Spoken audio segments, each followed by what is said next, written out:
Welcome to our continuing series, Evenings with Sraddhalu. Last week,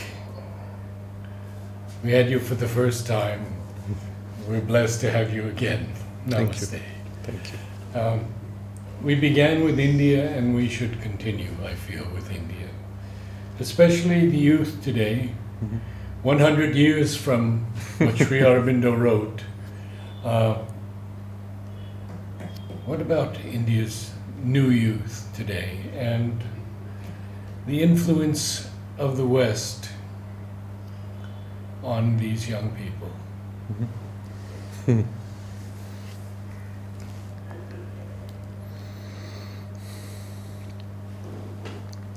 Sri Aurobindo has some interesting observations about the present transition of the age. He speaks of the cycles of ages and the rationale behind the cycles. And the immediate passage that humanity has been going through, he calls the age of individualism and reason. And it's characterized by the individuality asserting, where earlier all over the world it was a collectivism which was stronger. The group identity, family, community, religion sometimes tended to suppress the individual development, and the individual was always somehow deprecated. With the development of the rational mind, and particularly with the development of the intellect as the prominent theme of evolution all over the world, the individuality also begins to assert itself and breaks away from the group. The very interesting observations Sri Aurobindo makes about this passage. And one of the things which he points out in regard to India is that the passage, the transition into individualism in India has been through largely from an influence from the West. Because India was under colonial rule, in Europe the transition was made first to what they describe in Europe as age of enlightenment, where the reason came forward, setting aside religion and so on, with it a strong individuality. But it was in the mold of the Greek and Roman influence. And so individuality had a particular flavor, and in a large part an external, superficial individuality. Whereas that kind of individuality is not in sync with the temperament of the Indian collective evolution.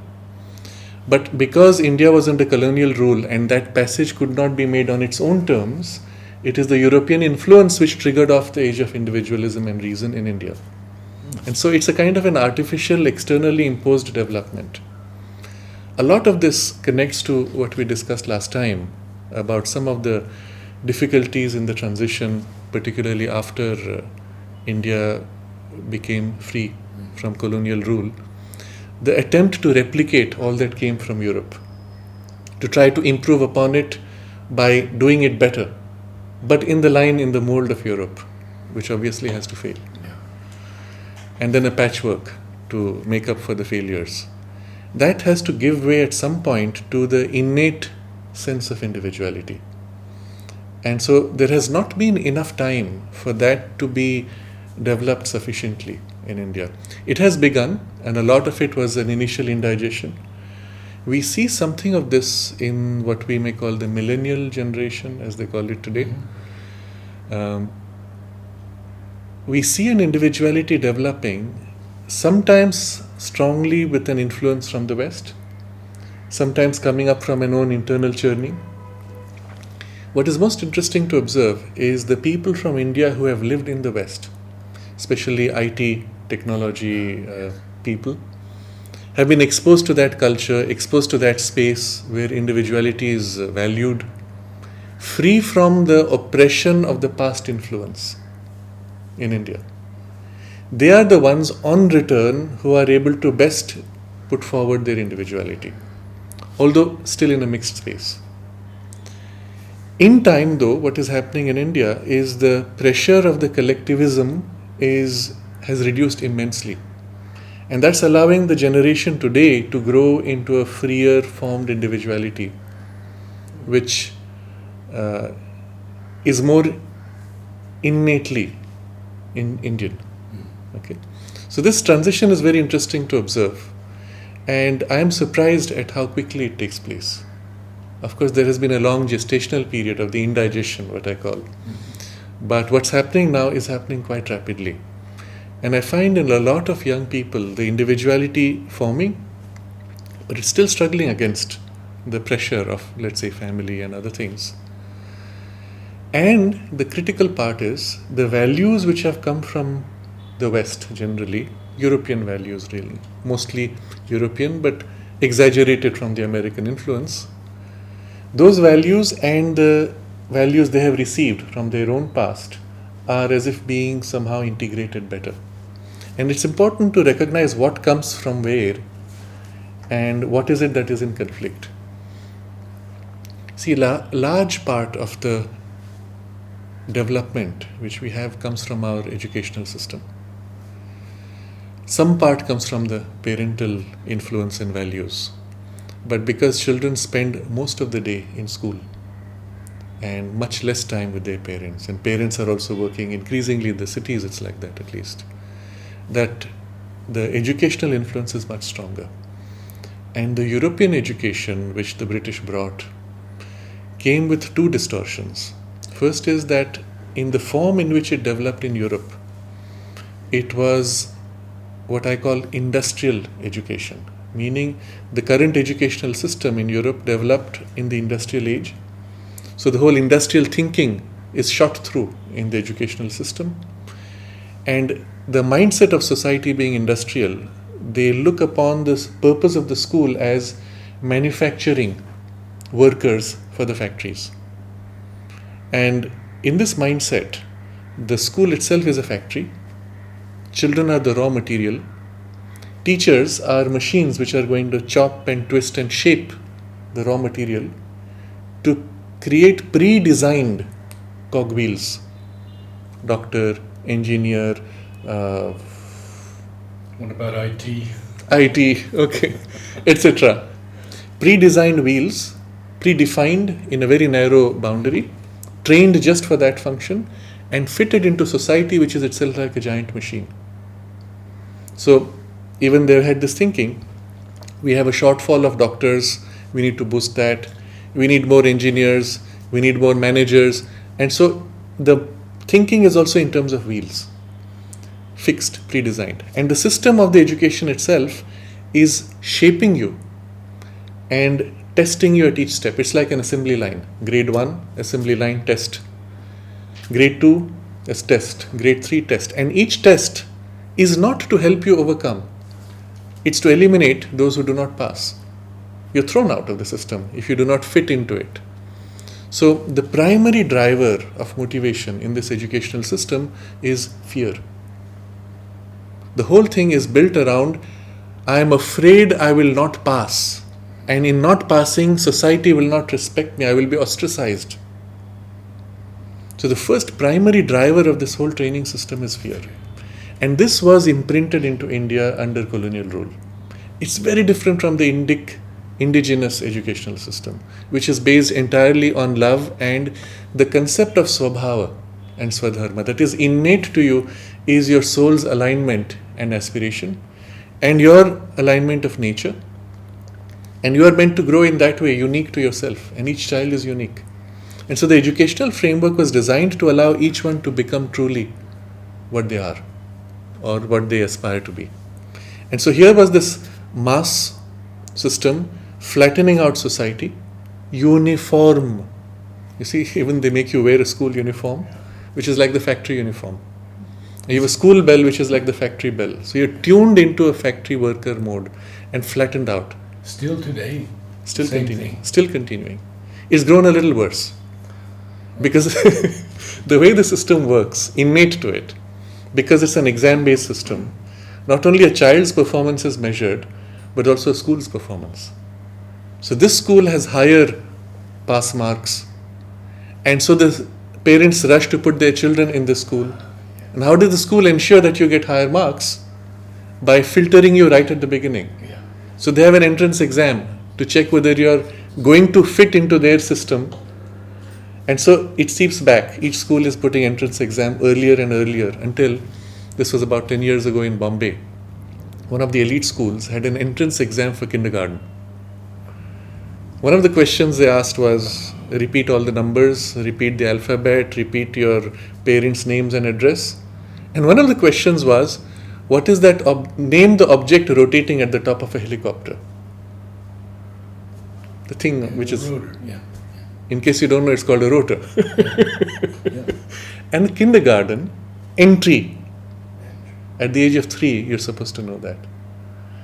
It's just one of those eliminating devices. You knock out children who are not going to fit into this predetermined machine, factory system. It numbs you early on, kills your creativity. Now, this is the first distortion when it came in on India. The second distortion came because of the colonial objectives. And the British found early on that people would revolt unless you could convince their minds not to revolt. So they realized that to keep the colonial control, it was not so much military strength, but it was the brainwashing, as we use it in the terminology of today, is brainwashing. It was to convince the mind that you are only worthy of being ruled and you are incompetent to rule yourself. And that's why 5,000 could rule millions. Exactly. But that was done very skillfully. They developed a whole technology. A large part of it is what we know as divide and rule. Pit groups against each other, and then you come as the people who will keep the balance, and no part is allowed to grow without something else opposing it. And so there is this phrase we use, the Indian crab mentality. Now, it's not really indigenous to India. It applies to any people who have been ruled for too long. And the crab mentality is this. You put crabs in a little bucket. You don't need to cover the bucket. They won't escape. Do you know why? Every time a crab tries to climb out, the other crabs will grab it and pull it down. They say that in criticism of Indians. Okay, a few decades ago perhaps, but still, the point is you make people grow with that mentality. A kind of a desperation to survive which prevents you from being able to grow into your innate individuality. So this colonial objective came in and it was designed. And Lord Macaulay declared that his goal was to make India a nation of clerks. And clerks means you are paper pushers, you are not allowed to think independently, you only obey the hierarchy. And he was very successful in that.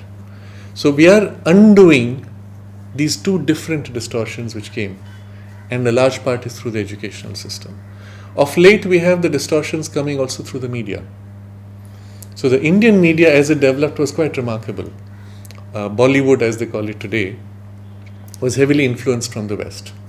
From initially the influences which came with the American, what do they call it, where they sing in the movies?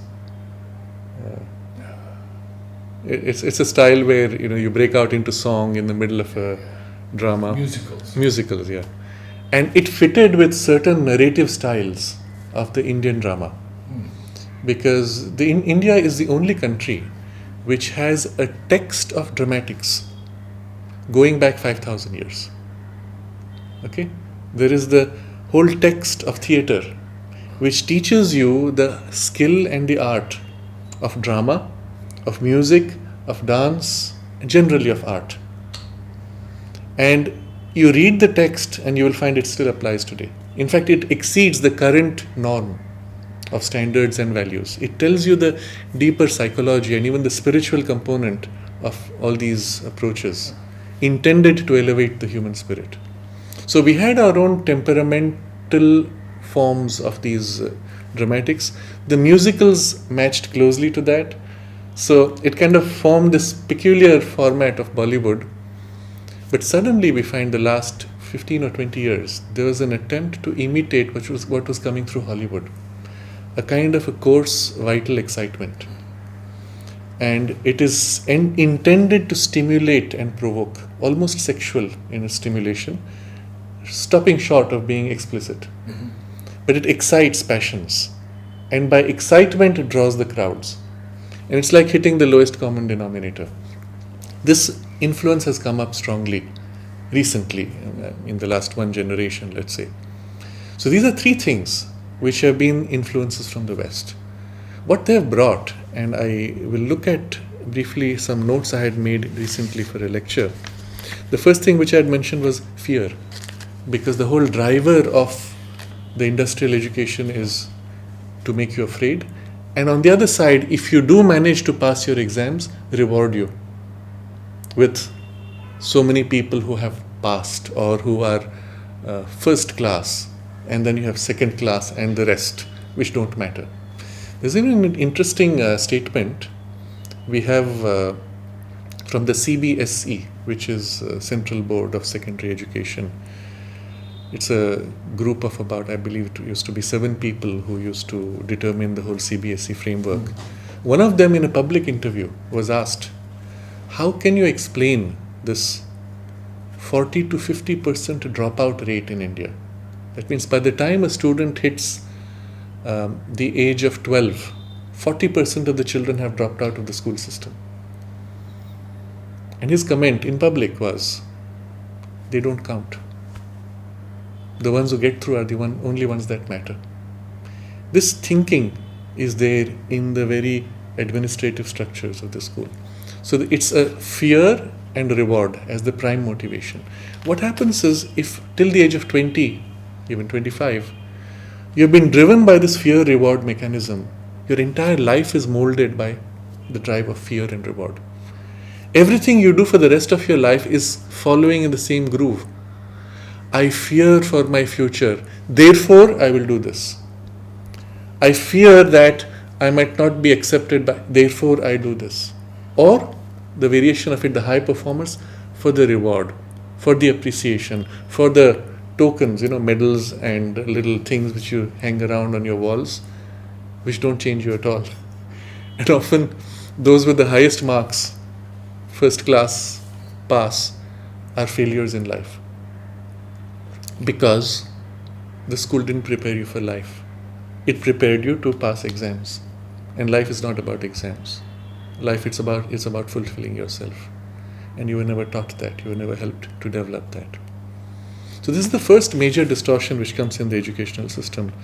And the second being this reward, which makes your prime driver to be greed, to want more. And this is further exaggerated by the system of the media and advertisements. You will see about 15 years ago, when many of the foreign brands entered India, it was fascinating to watch. They targeted children.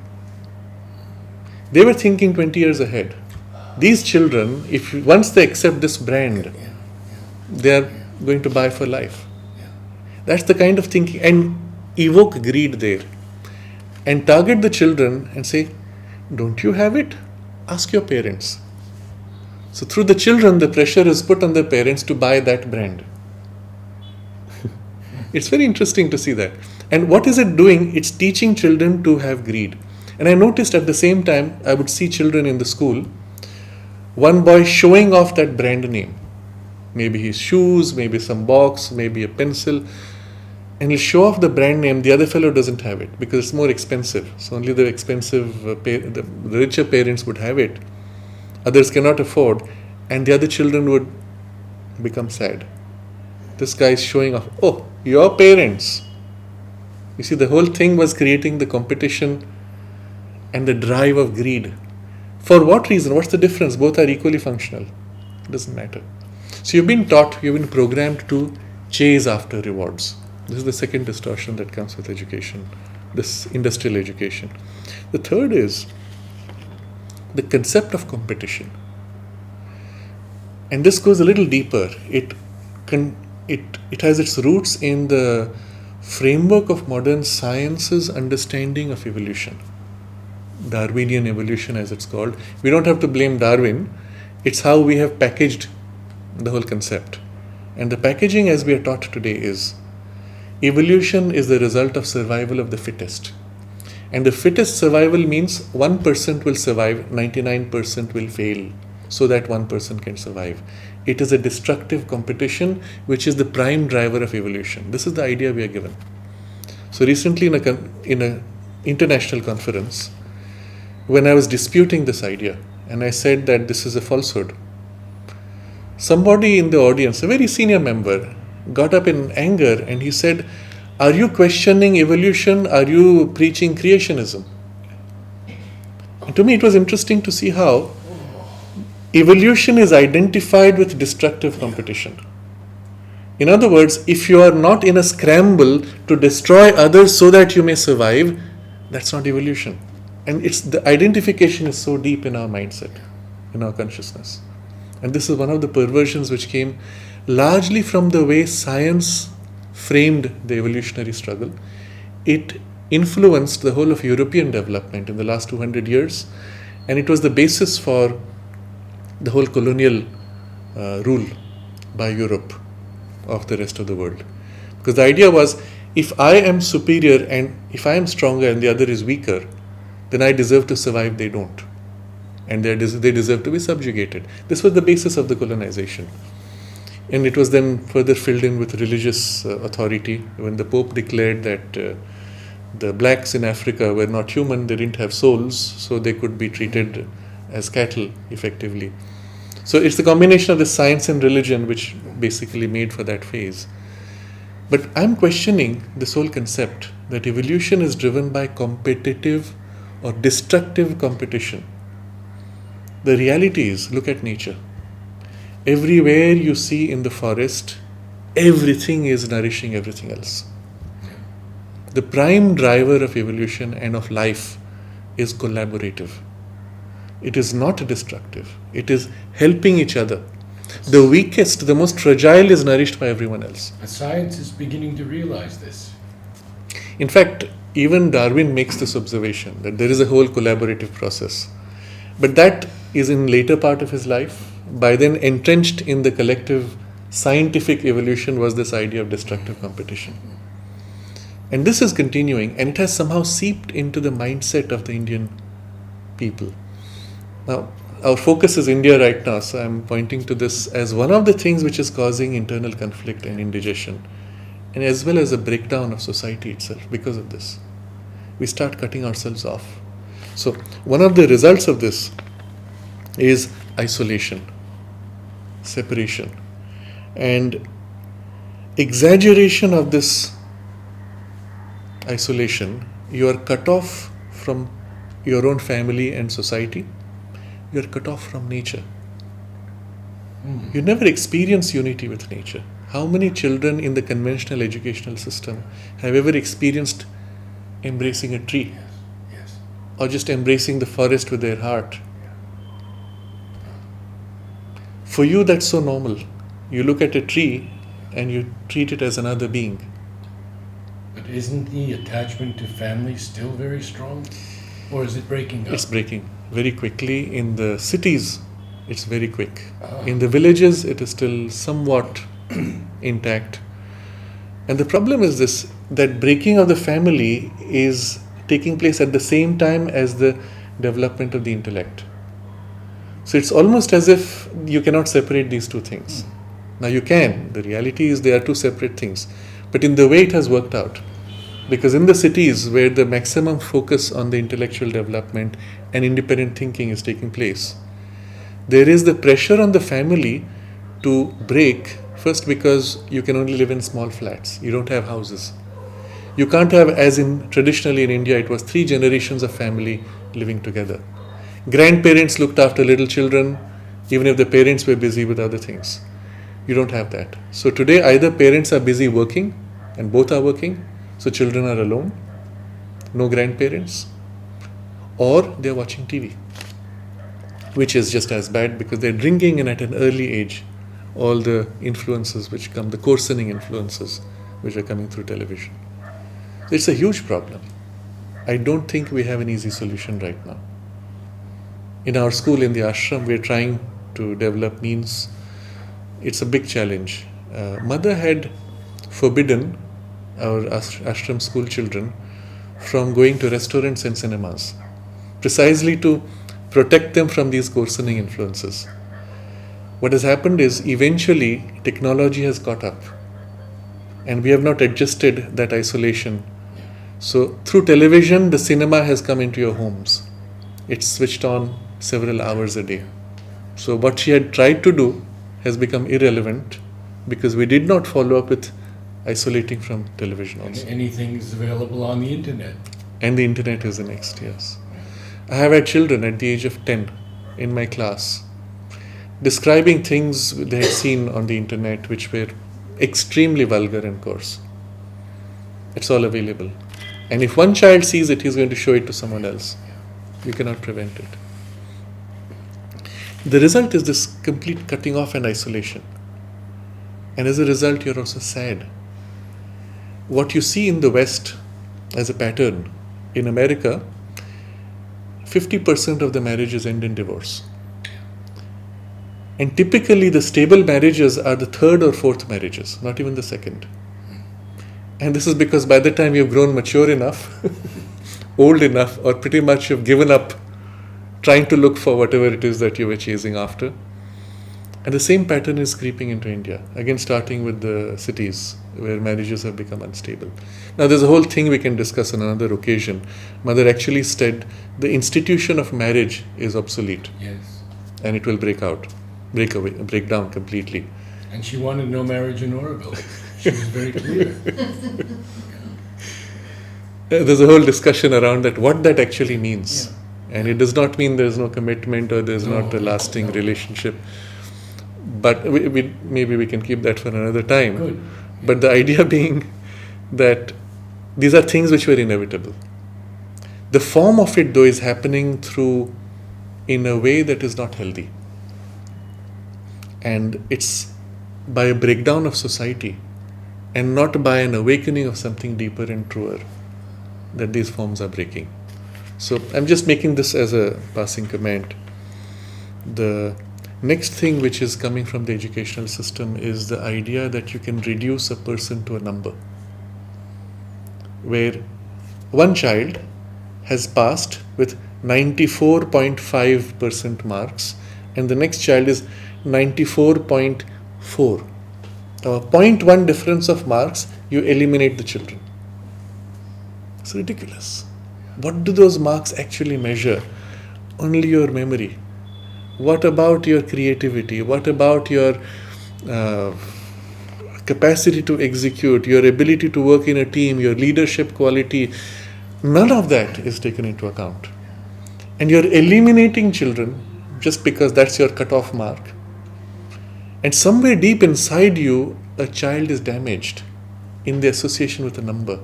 I failed because of a 0.1 and I failed. The label is a failure and it chases you in life. Whereas the other fellow who came through and won the award, I am superior, that's his labeling of himself. And he keeps his elitism, not realizing that it has no value in real life.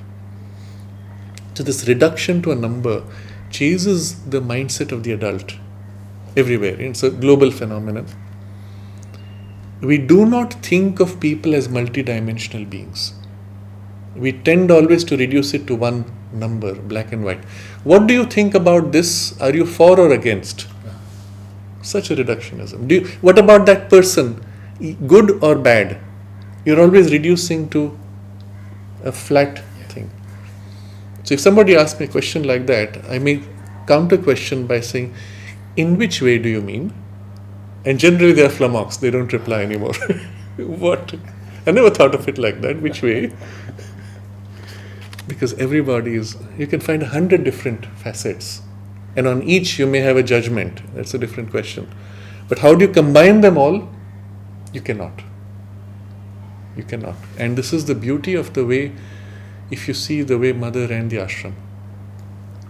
She saw in each person the best. She knew their weaknesses and limitations. She put them in where their best could be maximized for the larger collective growth. And what limitations they had, she would balance it with somebody else who had a strength there who would fit in to neutralize that. This ability to see a person multidimensionally allows you then to fit people in a very organic way. It can even be quite fluid, but in a way that the whole together becomes actually more than the sum of the parts. And you have to be trained to think this way. And finally, there is the result of this whole kind of an imposed education and false external values is the end result in a hypocrisy. And you see this obviously everywhere in the world, especially in India. Those who have gone through the drilling industrial education, you will see in their eyes hypocrisy. They talk to you, you cannot see what they think, what they feel. The eyes conceal. You go to the villages, often the school dropouts or the uneducated. You look in their eyes, you can see what they think, what they feel. They are transparent. This hypocrisy is being inculcated. And the acme of it is in the elite schools of India. Strangely. Sadly. Because they are often the most developed intellectually or in other skills of competence. But they are also the most hypocritical, disconnected from their soul's influence. This is the sad part. The most competent in skills are the most disconnected from their soul. And those who are aligned with their soul have not been given the opportunity to flower out in that alignment. Now this is, in brief, the impact of the influence from the West. And it's not to blame the West. The West had already suffered these consequences. India is catching up with the errors of the West. The question is, and this is the point Sri Aurobindo made 100 years ago, whether the world will follow the values of the West or the values of the East. And in that choice will be the future of humanity. And what are the values of the East? And this is where we have to really look at. And I see this gradually, because it's still intact in India, in the less educated, in those where the family influence was stronger than the educational influence. It is still intact. And that's why I see the hope in India much more than elsewhere. Society has not been flattened by this damaging influence. The characteristics which are, and specifically in India, which Sri Aurobindo points to, is that the Indian mind is differently formed. A major distinction he points to, the European mind is very skillful in going into details.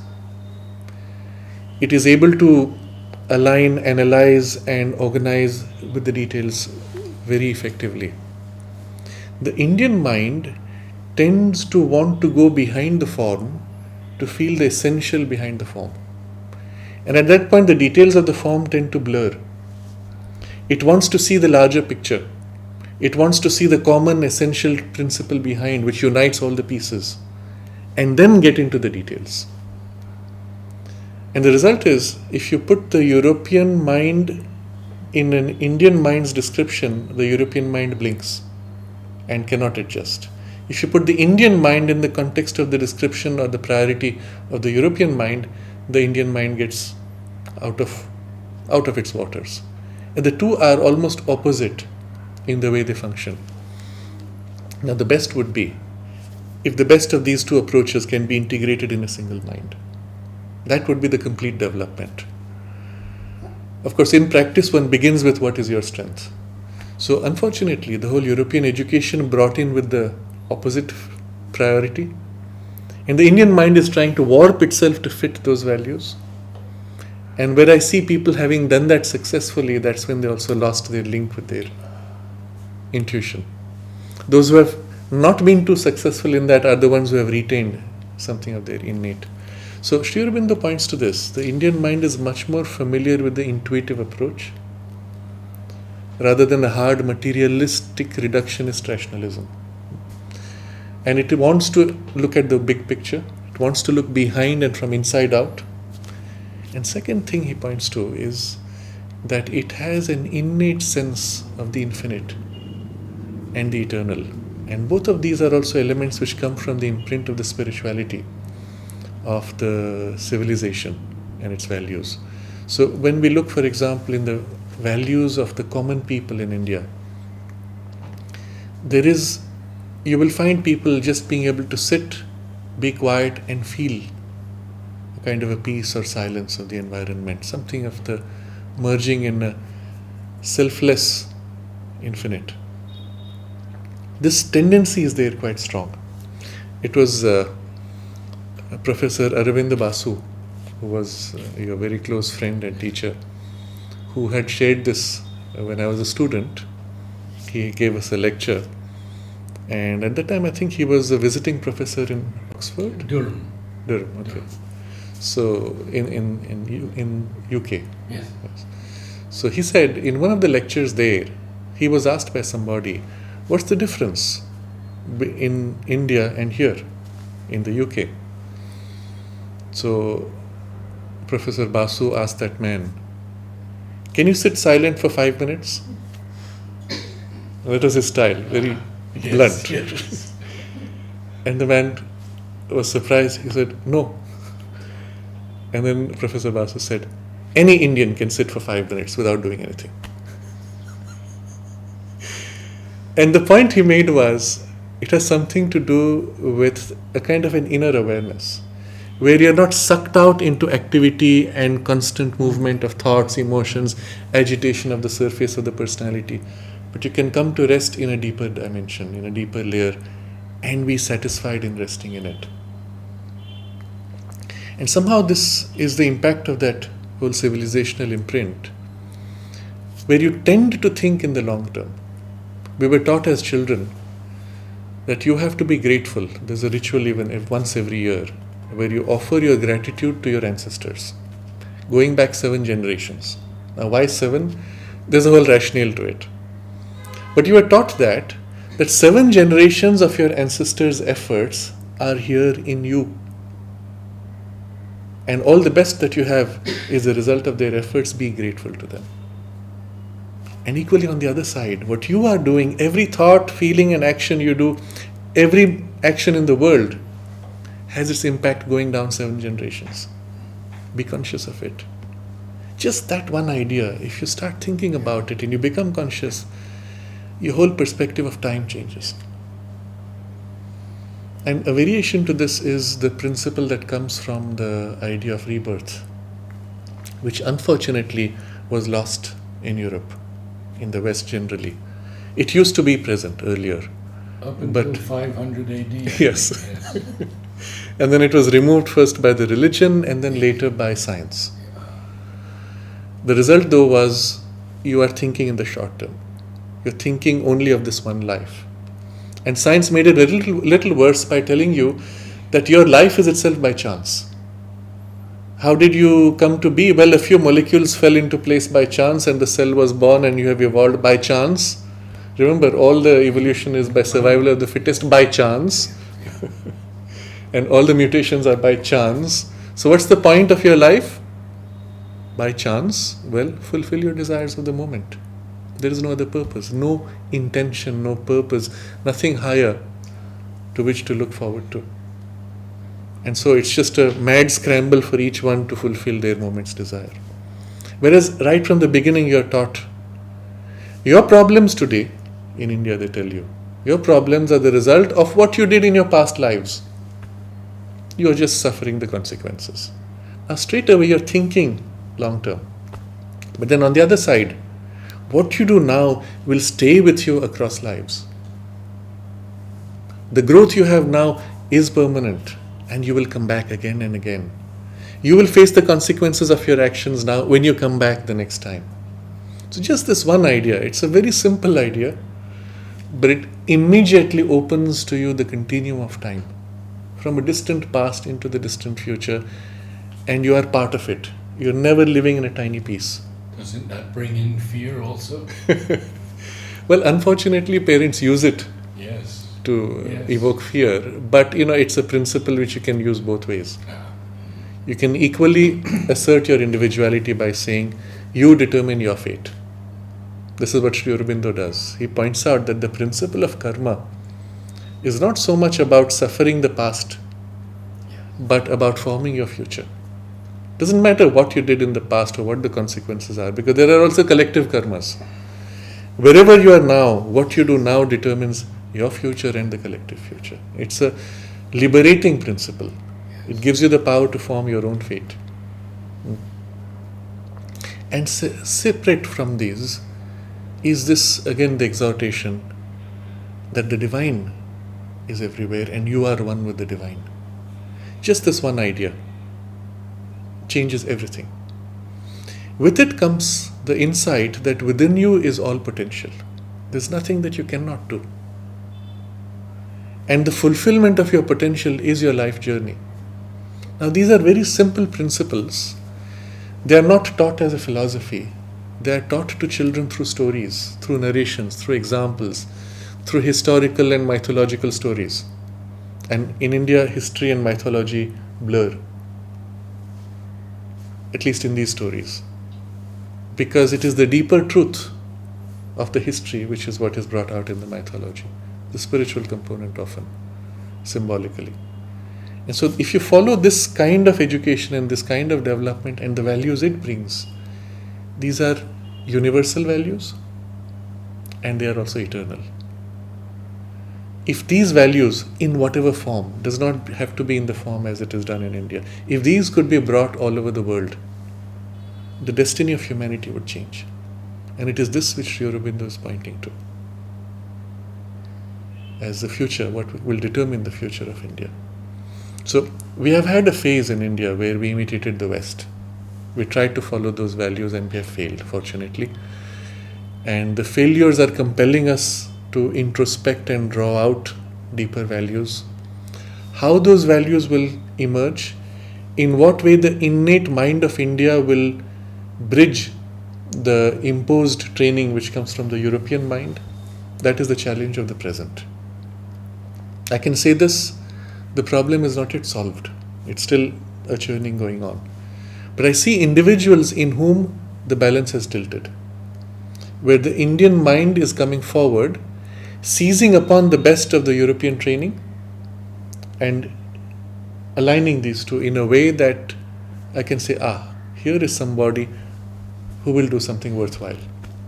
It doesn't have to be famous, but what he will do will be worthwhile in that sense. So I have great hope for things to emerge in India, but we are just at the beginning of this emergence. Can we touch just for a moment on the very youngest children and some of your experiences with them? I had in the school, in the ashram school, when I was teaching, there would be one child who would see me from far and rush, and Sraddhalu da, he would say. And then he would say, I wanted to tell you something. Very intense. And I said, what? He will think, I don't remember. Not once, dozens of times. From far he would see, rush, sometimes hug. I had to tell you something. I don't remember. And then one day he said to me, why is the world like this? I didn't think it would be like this when I came. Wow. And I don't think he realized what he had just said. So when he was a little older, I explained to him, I said, some of us, we belong to the future, to the new consciousness which is manifesting. It's the new world. We belong there. But some of us have come as forerunners to kind of scout and prepare the way for the full emergence of this future. And so we are stuck in the old world, but our values belong to the new world. And so there is this struggle and this conflict. He was pensive for a long time. And then he said, I understand, but I don't understand. How old was he? I think when I had this conversation, he must have been about 20. But when he was doing this, approaching, he was about 12. I give this as an example, but I have seen this in various ways in a lot of children, but it doesn't last. And for this we refer back to the discussion we had last time about what Sri Aurobindo has called the Asuric education, of which we have spoken now. It's extremely corrosive from outside, coarsening, hardening, evoking doubt, skepticism, training you to cut off from your innate soul's aspiration and faith. It's extremely destructive. So even in our ashram school, we are struggling with those influences because of all the reasons which I gave. But elsewhere, it's far worse. And if somebody survives through it, it's in a large part because of a strong, healthy family influence or a strong, innate soul influence which is asserting itself in spite of all this. But even then, in the mind, there are conflicts and doubts. And one has to pass through a kind of an unlearning process and realigning of one's personality to the inner being and the soul's aspiration to undo this damage. So you look at the children, and I'm sure you had similar statements 20 years ago about children then. Oh, there's so much hope, they have so much this and that, they're so conscious. But what happened to them 20 years later? In most cases, it's gone or it's hidden, covered up. And it will be the same with these children. If we do not assist in helping that deeper thing come forward. And it needs to be done. I'm actually very surprised and unhappy about this, that even in the ashram school and in Auroville, we do not make them aware of these values and these principles which Sri Aurobindo has spoken of and the mother have spoken of. We have had children passing through the entire educational system in Auroville who know nothing about mother and Sri Aurobindo. We have had children passing through our school, and one of the senior members of the school even made this comment saying that the great thing about our school is that you can pass right through it and know nothing about Sri Aurobindo without reading anything of him. And he said it's a great thing, and I said it's the most ridiculous statement. That's not why mother started the school. It was meant to precisely put these truths and principles which Sri Aurobindo has articulated, given life to bring them into these young children. That's how mother brought them up. She spent every week with the classes with the children. And she started with the classes saying, I'm doing these classes because I want to help you train and develop your capacity for conscious evolution. Yoga by other means, but whatever name you give to it, to consciously grow in alignment with the divine consciousness and your divine potential and your soul's aspiration. She did this with the children. And 5 years down, interestingly, one of them asked, Mother, you had promised us that you would take us through this program. When will you start that? And mother says, that's what I've been doing. So in fact, when the Second World War started and then the refugees came, they had very strict rules of who could come to the ashram.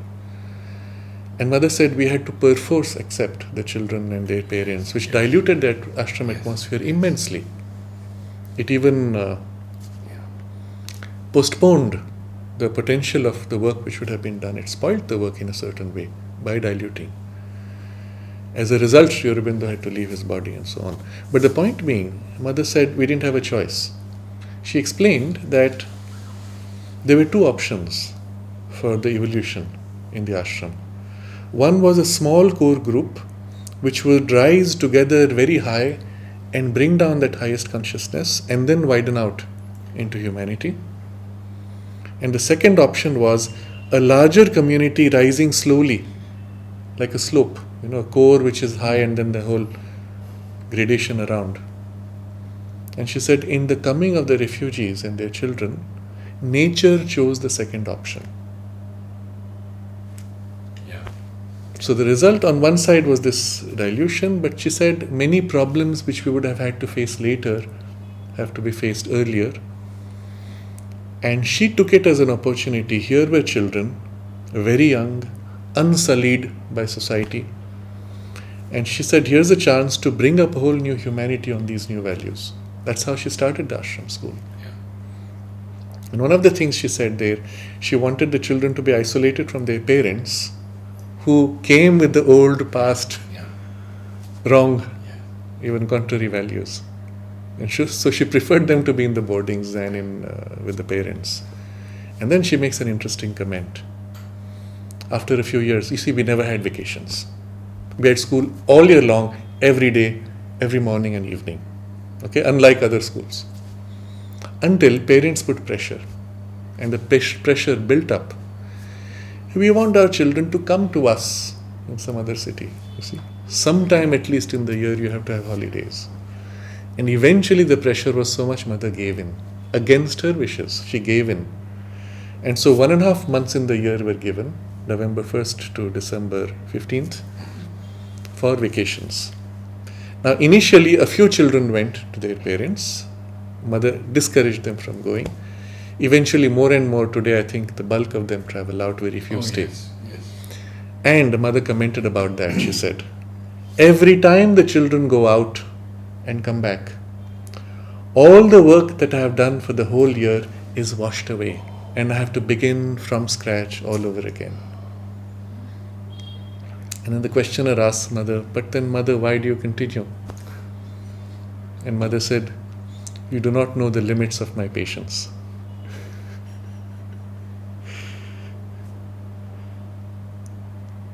If you think about what that means, if you think about what we are intended to do, if you think about all that needs to be done still for these children, and they're all special children, they're all conscious souls that are coming here. And they're coming here because they're conscious. And sometimes they bring the parents with them. And the parents are often the ones who do not see. I know of so many cases where children who were meant to be here, their souls had chosen, brought the parents applied to put their children in the school, they got the entry, and then the parents backed out on some silly ground. So many cases like that. And I will say the parents committed treachery to the children. But irrespective, with the opportunity that is available, which is possible, and with parents who are more conscious, there's so much that needs to be done. And we have to begin. That's why speaking about it is so important. At least we become conscious of all that needs to be done and how much needs to be undone. And I will say the bigger problem is not allowing the perverse influences. Allowing the positive influences to grow is the easier thing, because those things are innate to us. We don't have to do much. We just have to allow the children to be and provide that environment which is nourishing. And that's what mother created. That's a very good point. Yeah. Actually, the work is easy.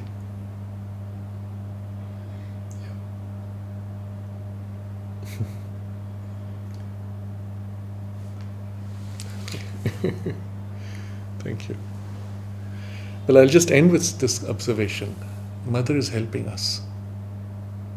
As she did then, when she sat with the children and took the classes. She's still present. She's still helping. What is necessary is for us to take a brief moment to remember her and ask ourselves, what is the best expression we can make to our children and in our life, which will be in alignment to the example she has set or what she would want right now? It's a very simple question, and the answer is also very simple if we feel deep inside ourselves. There's this very interesting statement Sri Aurobindo gave, which used to be put up in the dining room.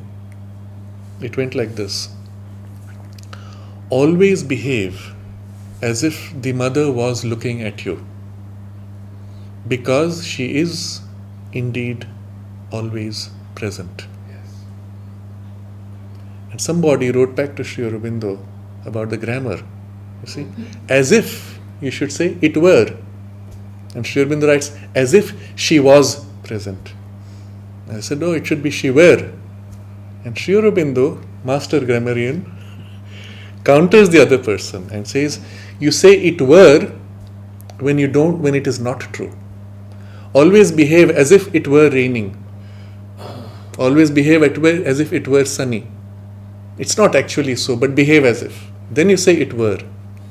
But when it is so, then you say always behave as if she was present, because she is. Very, very simple guideline. And if as parents, and even as children, if we can make this conscious, brief attunement before we begin anything, before we deal with our children, we have a problem with the child or with some issue relating even to our own life, take a brief moment to think, what would mother want me to do in this situation? Okay, one may be imposing one's own fixed idea. The idea is not that. The idea is to feel deep inside you. What would you do that you feel is in alignment? And then the way is very easy.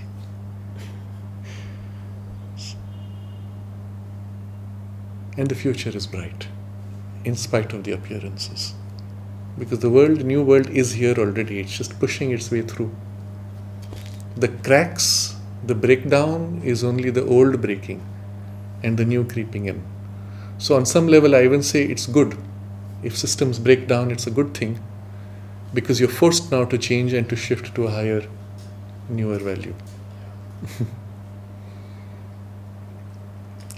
Thank you. Thank you. Namaste.